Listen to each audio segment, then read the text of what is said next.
चुनाव को मैदान में नहीं उतार रही है। इसकी वजह से एक बार मुझे भी निराशा हुई, लेकिन रालोपा के जो हमारे पूरे नागौर की जनता है, पूरे विधानसभा के लोग हैं, उन्होंने ये तय किया कि अगर प्रत्याशी नहीं उतारा तो आप निर्दलीय मैदान के अंदर लड़ो। और जिस तरह से गुरु द्रोणाचार्य ने एकलव्य को शिक्षा देने से मना कर दिया, लेकिन एकलव्य ने गुरु द्रोणाचार्य की प्रतिमा बनाकर उसको गुरु मान करके अपना कार्य जारी रखा। मैं उसी प्रकार आरएलपी को अपना गुरु मान करके क्षेत्र में काम करता रहूंगा और जनता के बीच में जाऊंगा। आपसे क्या कारण मानते हो, क्यों आरएलपी ने प्रत्याशी नहीं उतारा? मुझे ये कारण बताया गया कि मेरी उम्र कम है, मैं छोटा हूँ, मेरे को अनुभव कम है।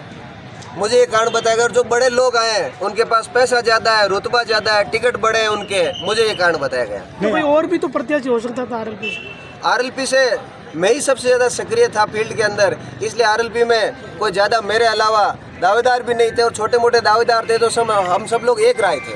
नहीं, आपका कहने का मतलब है कि जो 4.5 साल से जो नेता जिनको टिकट मिली है वो क्या नागौर के अंदर पैटर्न के रूप में आते थे, क्या है? देखो 4.5 साल बाद जो नेता आते हैं ना, ये सेम वैसे ही आते हैं जैसे हम कहीं पिकनिक मनाने जाते हैं ना। पिकनिक मनाने की स्टाइल में नागौर में आते हैं, किराए के मकान ले लेते हैं और मकान लेकर के चुनाव होने के बाद में चले जाएंगे।